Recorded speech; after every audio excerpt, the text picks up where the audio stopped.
വയനാട് ദുരന്തത്തിൽപ്പെട്ടവരെ സഹായിക്കുന്നതിന് വേണ്ടി സ്വരൂപിച്ച് കൊണ്ടിരിക്കുന്ന മുഖ്യമന്ത്രിയുടെ ദുരിതാശ്വാസ നിധി, ആ ദുരിതാശ്വാസ നിധിയിലേക്ക് വിവിധ മേഖലകളിൽ നിന്നും സംഭാവനകൾ വന്നുകൊണ്ടിരിക്കുന്നു. വ്യക്തികൾ, സംഘടനകൾ, സ്ഥാപനങ്ങൾ, അതുപോലുള്ള ചില ഏജൻസികൾ, സർക്കാർ ഏജൻസികൾ, അല്ലാതെയുള്ള ഏജൻസികളെല്ലാം തങ്ങളാൽ കഴിയുന്നതിൻ്റെ അത്രയും ഇത്തിരി കൂടെയും മുഖ്യമന്ത്രിയുടെ ദുരിതാശ്വാസ നിധിയിലേക്ക് സംഭാവനകൾ നൽകിക്കൊണ്ടിരിക്കുന്ന സമയമാണത്. പ്രതിപക്ഷ നേതാവ് ശ്രീ വി ഡി സതീശൻ ദുരന്തവുമായി ബന്ധപ്പെട്ട് സർക്കാർ എടുക്കുന്ന എല്ലാ നടപടികളുമായും സഹകരിക്കുമെന്നും സർക്കാരുമായി കൈകോർത്ത് മുന്നോട്ട് പോകുമെന്നും പ്രസ്താവിച്ചു കഴിഞ്ഞു.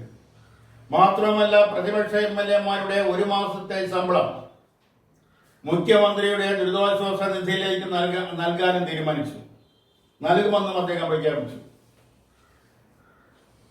ഈ സമയത്താണ് കേരള പ്രദേശ് കോൺഗ്രസ് കമ്മിറ്റിയുടെ അധ്യക്ഷൻ KPCC president Shri K Sudhakaran മുഖ്യമന്ത്രിയുടെ ദുരിതാശ്വാസ നിധിയിലേക്ക് നേരിട്ട് സംഭാവനകൾ നൽകരുത്, അങ്ങനെ സംഭാവന നൽകാൻ ആഗ്രഹിക്കുന്നവർ സ്വന്തം നിലയിൽ അവിടെ ദുരിതാശ്വാസ പ്രവർത്തനങ്ങൾ നടത്തുകയാണ് വേണ്ടത്. ഈ നിലപാട് ശരിയല്ല. രാജ്യം മുഴുവൻ, ഒരു നാട് മുഴുവൻ, അല്ലെങ്കിൽ ലോക മലയാളികൾ എവിടെയുണ്ടോ അവിടെ എല്ലാം വയനാട്ടിലെ ദുരിതാശ്വാസത്തിന് വേണ്ടി ഫണ്ടുകൾ സ്വരൂപിച്ചുകൊണ്ട് മുഖ്യമന്ത്രിയുടെ ദുരിതാശ്വാസ നിധിയിലേക്ക് പണം അയച്ചുകൊണ്ടിരിക്കുന്ന സാഹചര്യത്തിൽ KPCC പ്രസിഡന്റ് ഒറ്റപ്പെട്ട നിലപാട് ഒരു കാരണവശാലും അംഗീകരിക്കാനാവില്ല.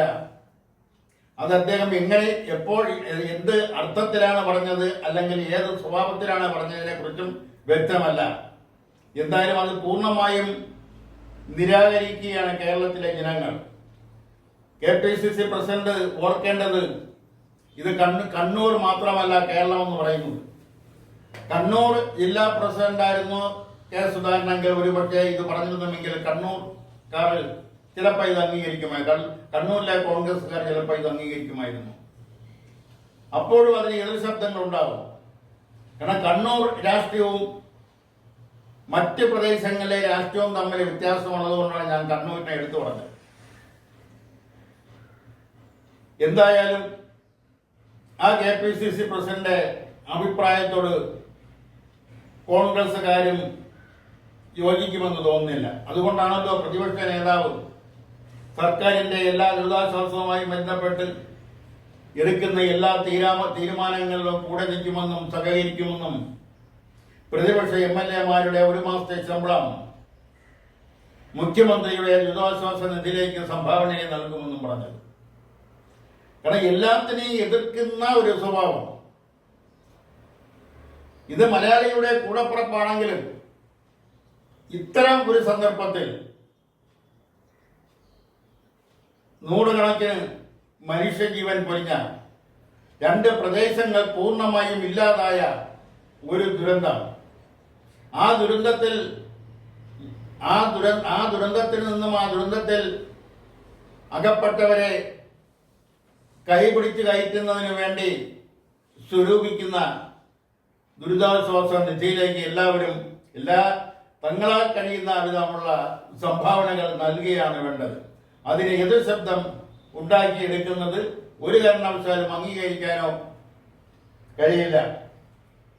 അതുകൊണ്ട് അത്തരം പ്രസ്താവനകളിൽ നിന്നും KPCC പ്രസിഡന്റ് പിന്തിരിയണമെന്നാണ് ഈ അവസരത്തിൽ പറയാനുള്ളത്. കൂടാതെ എടുത്തു പറയേണ്ടുന്ന മറ്റൊരു കാര്യം,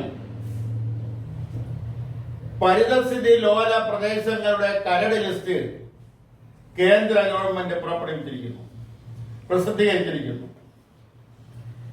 അതിനെതിരെ ചില ഭാഗങ്ങളിൽ നിന്നും ശബ്ദങ്ങൾ, ചില സംഘടനകളിൽ നിന്നുള്ള ശബ്ദങ്ങൾ, അല്ലെങ്കിൽ ചില സംഘടിതമായ ശബ്ദങ്ങൾ ചില ഭാഗത്തു നിന്ന് വന്നു തുടങ്ങി. പ്രകൃതി ലോലമായ പ്രദേശങ്ങളുടെ കരട് ലിസ്റ്റ് പുറത്തു വന്നപ്പോൾ അതിനെതിരെ നിൽക്കുന്നവർ സ്വാർത്ഥ താല്പര്യങ്ങൾക്ക് വേണ്ടിയാണ്. അവിടെ ഈ പ്രകൃതി ലോലമായി പ്രഖ്യാപിച്ച സ്ഥലങ്ങളിൽ റിസോർട്ടുകളോ പാറ കോറികളോ മണൽ ഖനനമോ അതുപോലുള്ള പ്രകൃതിക്ക് ദോഷകരമാകുന്ന പ്രവർത്തികൾ ചെയ്യാൻ പാടില്ല. അതിന് ചില നിർദ്ദേശമുള്ള റിസോർട്ടുകളൊക്കെ അതിന്റെ ലൈസൻസ് തീരുന്ന മുറയ്ക്ക് അത് പൊളിച്ചു മാറ്റണമെന്നും പരമാവധി 5 വർഷം 5 വർഷ കാലാവധിയാണോ കൂടുതൽ ലൈസൻസിന്റെ കാലാവധിയാണോ അടുത്ത് വരുന്നത്, അത് ഏതായാലും 5 വർഷത്തിൽ കവിയാത്ത നിലയിൽ ആ റിസോർട്ടുകളും അതുപോലുള്ള ചില കോറികളടക്കമുള്ള എല്ലാം പൊളിച്ചു മാറ്റണം, അടച്ചു പൂട്ടണമെന്നാണ് ആ നിയമം. ആ നിയമം നടപ്പിലാക്കേണ്ടത് മനുഷ്യനെ സ്നേഹിക്കുന്ന, പ്രകൃതിയെ സ്നേഹിക്കുന്ന, ഇവിടെ ഭൂമിയും പ്രകൃതിയും ജലവും കാടും അതോടൊപ്പം മനുഷ്യരും മൃഗങ്ങളുമെല്ലാം നിലനിന്ന് ജീവിച്ചു പോരണമെന്ന് ആഗ്രഹിക്കുന്നവരെല്ലാം ആ കരട് രേഖയെ അനുകൂലിക്കുകയാണ് ചെയ്യേണ്ടത്. ഇവിടെ അമിതമായി പണം സമ്പാദിക്കണമെന്ന് വ്യാമോഹമുള്ളവരാണ് നടപടിക്രമങ്ങൾ ഒന്നും പാലിക്കാതെ, നിയമാനുസൃതമല്ലാതെ നിയമവിരുദ്ധമായി റിസോർട്ടുകളും കോറികളും മറ്റ് ഖനനങ്ങളും നടത്തുന്നത്, നിർമ്മാണ പ്രവർത്തനങ്ങൾ നടത്തുന്നത്, റോഡുകൾ വെട്ടുന്നത്, ഇതെല്ലാമാണ് പ്രകൃതി ലോലമായ സ്ഥലമാണോ പ്രകൃതി ലോലമല്ലാത്ത സ്ഥലമാണോ എന്നൊന്നും നോക്കാതെ അതെല്ലാം നിർമ്മാണം നടത്തി വരുന്ന ആൾക്കാരാണ് ഇതിനെ എതിർക്കുന്നത്.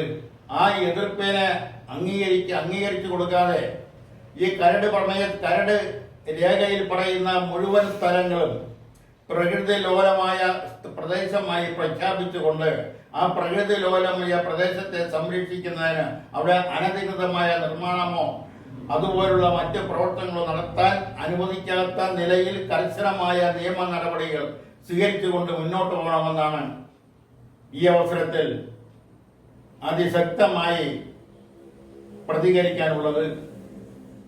നന്ദി, നമസ്കാരം.